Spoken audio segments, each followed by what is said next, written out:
Breaking news, everybody. For those of you who did not see the Colts Bears preseason game last night, Andrew Luck has retired from the NFL at the age of 29.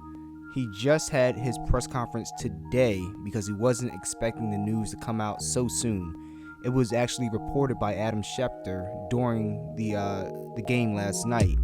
And this is big time news. It's going to have a lot of ramifications that are going to reverberate around the NFL.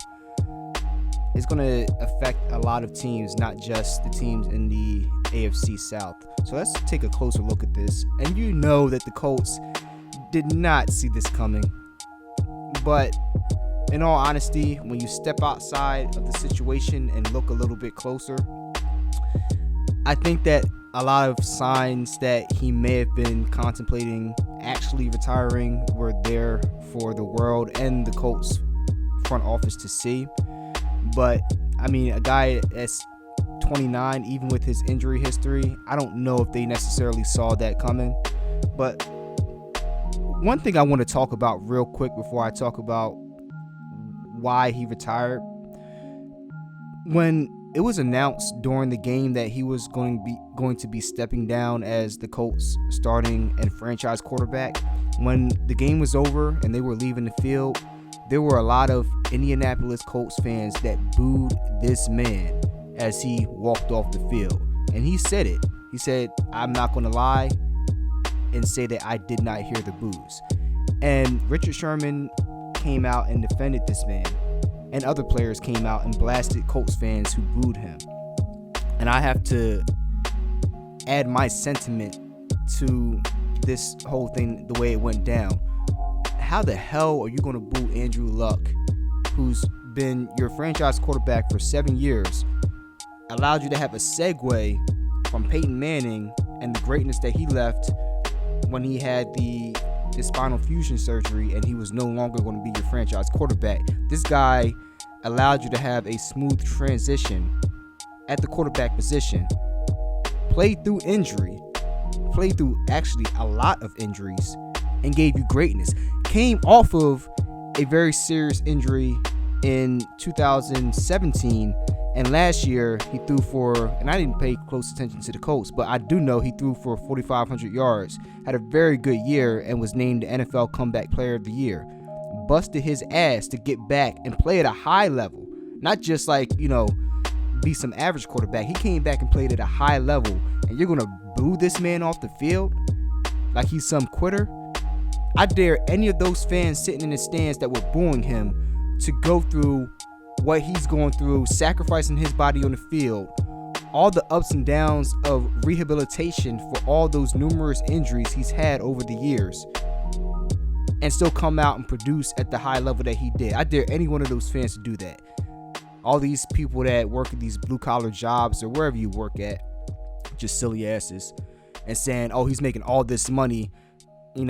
If I was in his shoes and I quit, I would never hear the end of it. You don't know half of what athletes have to go through to play at that level, the injuries that they have to deal with, especially playing in the NFL. This is a contact sport.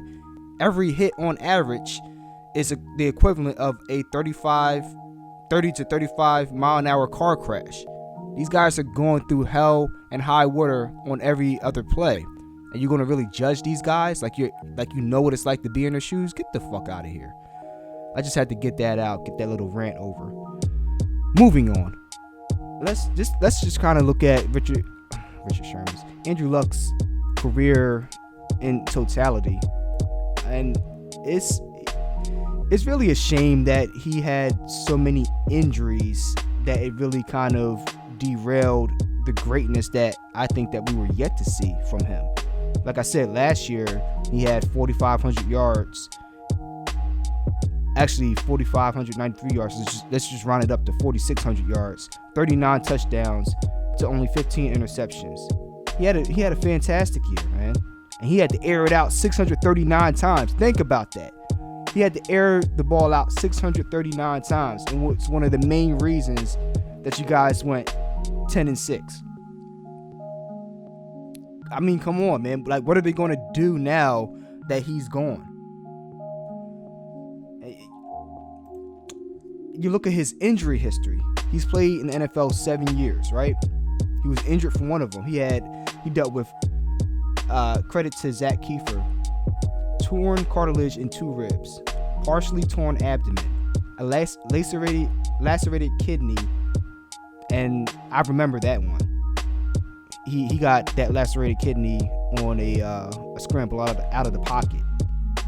Didn't even look serious at the time, but that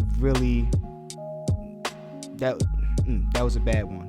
Yeah, at least 1 concussion, a torn labrum in his throwing shoulder, and a mysterious calf ankle issue this offseason that he got in OTAs that led to this retirement. And I know that, and he mentioned that he was contemplating retirement because of this calf issue that just wasn't going away. And maybe he could have worked through this. A lot of players do have these soft tissue injuries, and they work through them and this, that, and the third. But when you have a history of severe injuries, sometimes it's the mild injury that you have to work back through that is just the straw that just breaks the camel's back. And I think that this is the case with Andrew Luck, because he just had an incredible season. I mean, he has a good team around him. I mean, the odds were pretty good for the Colts to compete for the AFC South title with the Houston Texans and possibly the Jaguars to be the top dog in that division. This is a personal decision.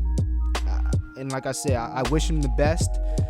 The Colts have already been, it has already been reported that the Colts have come to a injury settlement with Andrew Luck, and they're going to be on the hook for a lot of money. So fortunately for them, their cap situation isn't bad. They didn't go on a spending spree this offseason in free agency, but that dead money is still going to hurt. Let me double check to see what the figure is. But yeah, they're going to owe a total of $18.8 million in dead money for Andrew Luck, with $12.4 million due in 2019. The remaining will be due against their cap in 2020.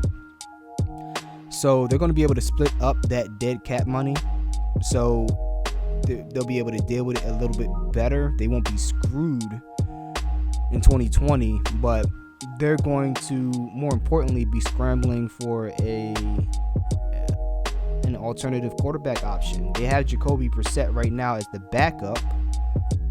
He's shown some promise in the past.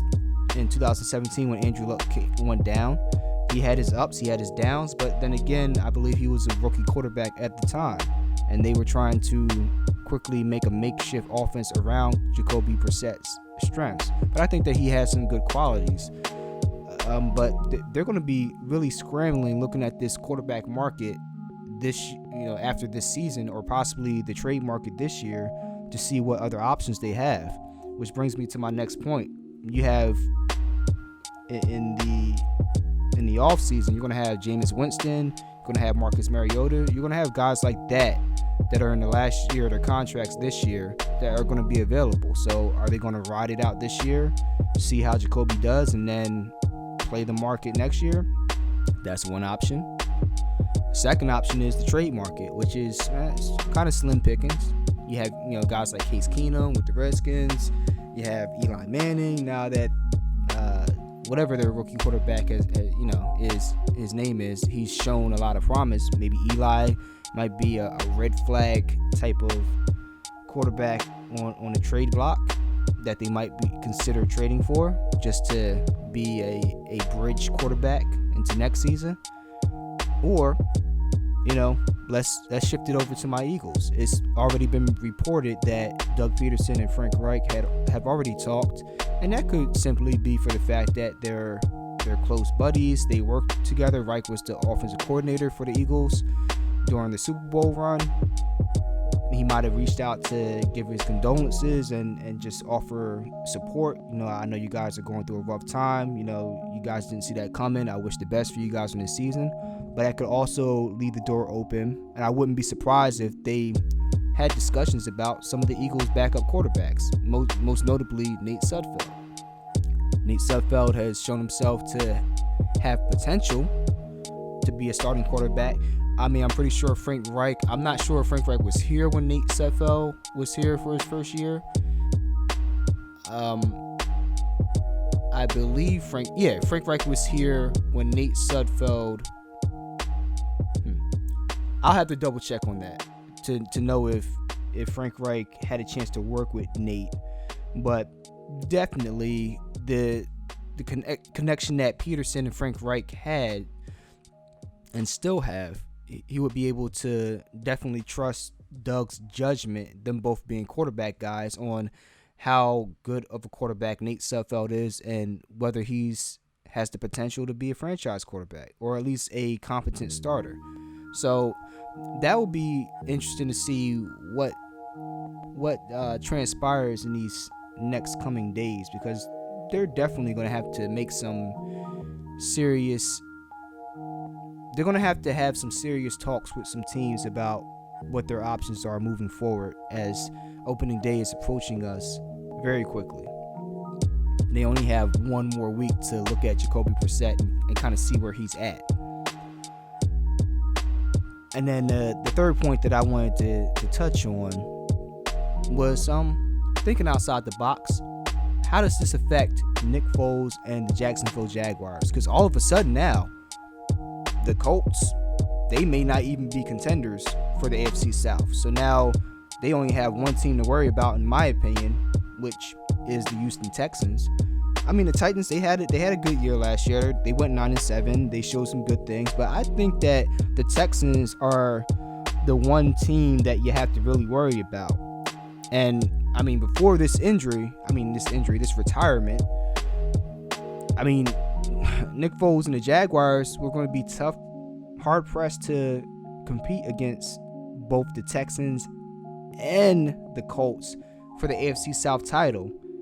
And then, if you didn't win the division, then you'd have to try to get a wild card spot, which is doable, but you don't want to be in that position in the AFC the way it's stacked up this year. So this makes the path to the division title a hell of a lot easier for Nick Foles. And I'm going to be I was already going to be paying attention to what he's going to be doing down in Jacksonville.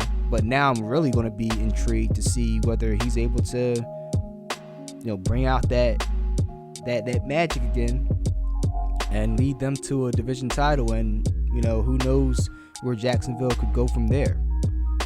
So those are just some things that I was thinking about when I heard the situation last night. I was as stunned and shocked as everybody else.